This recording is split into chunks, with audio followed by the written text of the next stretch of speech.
하나님 말씀 보겠습니다. 하나님 말씀은 고린도전서 1장 2절 3절입니다. 신약성경 고린도전서 1장 2절 3절. 하나님의 교회 곧 그리스도 예수 안에서 거룩하여지고 성도라 부르심을 입은 자들과 또 각처에서 우리의 주 곧 저희와 우리의 주 되신 예수 그리스도의 이름을 부르는 모든 자들에게 하나님 우리 아버지와 주 예수 그리스도로조차 은혜와 평강이 있기를 원하노라. 오늘 본문은 그리스도 예수 안에 모든 능력과 축복과 응답 그리고 행복의 조건을 만족할 만한 응답을 담아 놓으셨기 때문에 이 비밀을 받은 귀한 백성들은 진정한 행복과 진정한 만족의 당연한 열매를 나타내는 증인이 하나님의 백성이고 그리스도인이기 때문에 이렇게 기록한 것입니다. 오늘 하나님이 우리에게 주신 응답의 제목은 복음 입은 자녀의 이름이라는 제목으로 말씀을 나누기를 원합니다. 기도하겠습니다. 존귀하신 주님, 응답의 주님 찬양합니다. 주님 주신 완벽한 축복이 귀한 자녀들의 삶의 능력이 되고 이름표가 되도록 축복하신 것을 감사합니다. 주의 뜻을 이루는 참 믿음 회복되도록 주의 말씀과 성령으로 강권하여 주의 백성들의 머리끝부터 발끝까지가 복이 되는 인생이 되게 하옵소서. 살아계신 주 예수 그리스도 이름으로 기도드리옵나이다. 아멘. 오늘 제목이 뭐라 그랬죠? 복음 입은 자녀의 이름입니다. 그 이름이 뭐죠? 성도입니다. 하나님의 교회 곧 그리스도 예수 안에서 거룩하여지고 성도라 부르심을 입은 자들과 그랬습니다. 그리스도 예수의 이름을 부르는 모든 주의 백성들에게 하나님 우리 아버지와 그리스도 예수로조차 은혜와 평강이 있기를 원하노라. 완벽한 응답받은 구별된 백성 성도.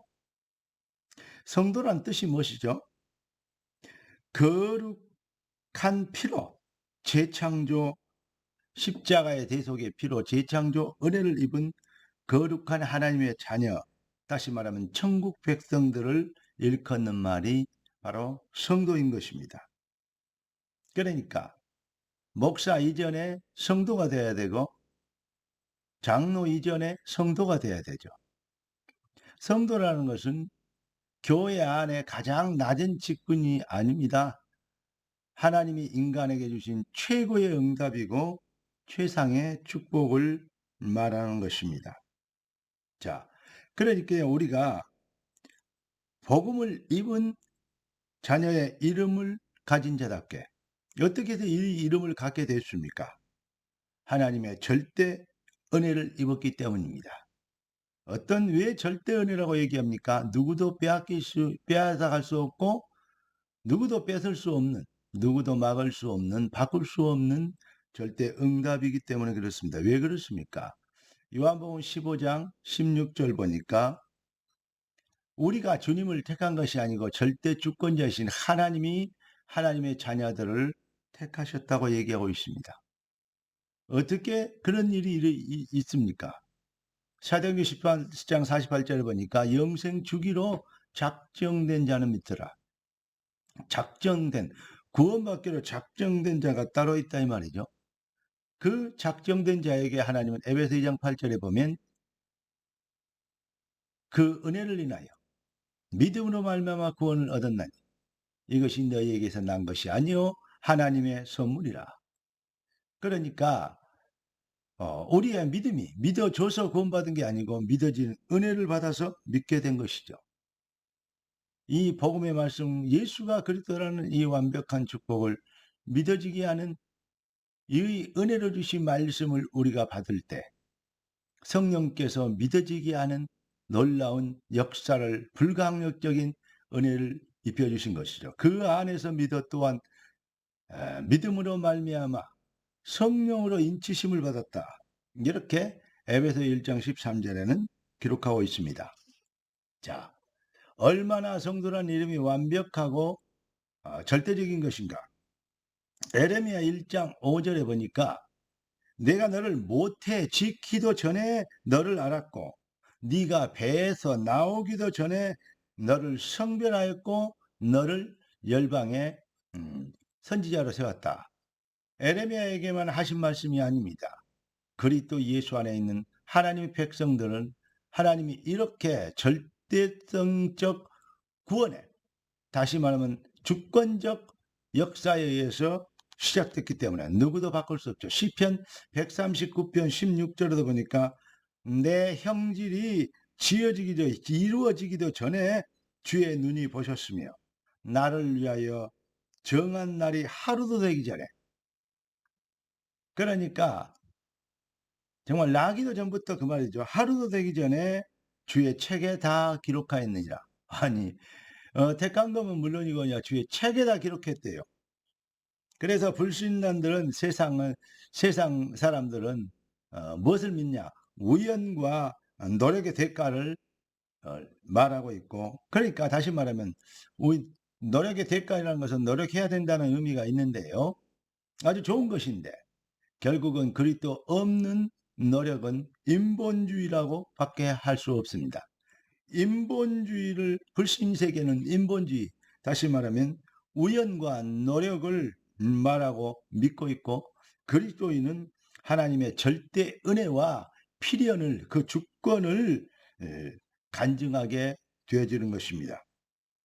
우리는 그리스도의 피로 거룩하게 재창조된 성도이며 따라서 복음을 입은 자녀이기 때문에 우리는 그 놀라운 복음의 은혜로 하나님의 자녀가 된 그 절대 역사, 절대 축복, 절대 응답을 우리가 알기 때문에, 이 비밀이 진리이며 사실이기 때문에 우리는 필연과 하나님의 주권을, 절대 은혜를 간증하게 되어지는 것입니다.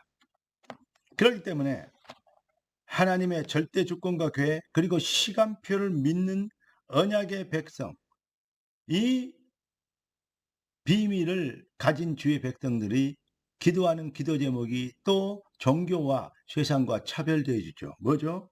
나라가 임하시오며 뜻이 하늘에서 이룬 같이 땅에서도 이루어지리다. 제가 설교 중에 거의 많은 시간에 여러분들에게 말씀드리고 또 이 성경 구절, 주님 가진 기도를 많이 이 설명하고 있는데, 뜻이 하늘에서 이룬 같이 땅에서 이루어지리다. 그렇습니다. 우리의 구원도 하나님의 뜻이요, 하나님의 주권이요, 우리의 삶도 하나님의 계획인 것입니다. 생각해 보십시오. 요셉이 그 어려운 환경에서도 믿음이 참 좋았습니다. 언약에 붙잡혀 언약적 고백을 하게 되는 것입니다. 그런데 요셉이 믿음이 좋았다, 의지가 좋았다, 그게 아닙니다. 요셉의 믿음이 어디서 나왔는가? 그리고 구약에 보면 능력을 행하는 사람 중에 모세처럼 큰 능력을 행한 사람이 보기 드뭅니다. 홍해를 가르는 이 정도가 아닙니다. 출애굽이란 그 자체는 절대 불가능했습니다. 그런데 모세는 아주 중요한 신앙 고백으로, 모세는 이스라엘 백성들의 그 놀라운 출애굽의 해방의 역사를 이루어 메시아가 오실 땅 가나안 땅을 향해서 그 많은 백성들을 데리고 가는 정말 놀라운 기적과 그 놀라운 축복을 누린 사람이었습니다. 그런데 그 비밀과 축복이 어디서 왔습니까? 바로 모세를 택하시고 모세를 부르시고 모세를 준비하신 하나님의 절대 주권과 계획에서부터, 그 비밀을 믿는 믿음에서부터 모세의 신앙 고백이 바로 왕 앞에 가서 담대하게 얘기할 수 있는, 바로를 꺾을 수 있는 그 신앙이 네 믿음대로 되라. 이 믿음이 하나님께로부터 온, 하나님의 절대 주권에서 나온, 하나님의 계획에서 나온 신앙 고백이었던 것입니다. 우리가 잘 알듯이 또 다윗의 고백을 보십시오. 다윗도 많은 고백을 했습니다. 그 고백의 위대한 고백들의 결국 배경이 어디 있습니까? 다윗이 믿음이 좋고 다윗이 원래 착하고 거기에서 나온 것이 아닙니다. 하나님의 절대 주권과 계획에 따라 택하시고 부르시고 보내신 그 놀라운 역사. 그러니까 뜻이 하늘에서 이룬 같이 땅에서 이루어지리다. 당연히 하나님의 뜻대로, 하나님의 계획대로, 하나님의 주권대로, 하나님의 택하심대로 되어질 거 아니겠냐? 이 말입니다. 이 이름을 받은 자들을 거룩하게 지음받은 구별된 하나님의 백성, 천국 백성, 성도라고 이름표를 붙이는 것입니다. 여러분의 이름표는 무엇입니까? 우리가 이 놀라운 은혜와 축복의 절대 축복의 증인인 것입니다. 그렇다면 그렇기 때문에 한마디로 얘기해서 그리스도 예수로 구원받은 하나님 백성은 그리스도의 은혜로 만족하고 충분하고 그리스도의 놀라운 그 응답으로 인하여서 행복해지는 거룩한 백성이 된 것에 대한 증인이 될 수밖에 없을 것입니다. 오늘도 복음의 은혜 입은 자녀들의 이름, 곧 그 신분의 24되는 절대 능력 24의 증인의 발걸음으로 여러분의 삶의 모든 불신앙, 흑암이 세력이 꺾이는 역사가 이루어지길 우리 주 예수 그리스도 이름으로 축원합니다. 기도하겠습니다. 존귀하신 주님, 응답의 주님을 찬양합니다. 주님 주신 완벽한 응답, 그 놀라운 이름이 귀한 자들의 삶의 열매요 간증이 되게 하옵소서. 우리 주 예수 그리스도 이름으로 기도드리옵나이다. 아멘. 할렐루야.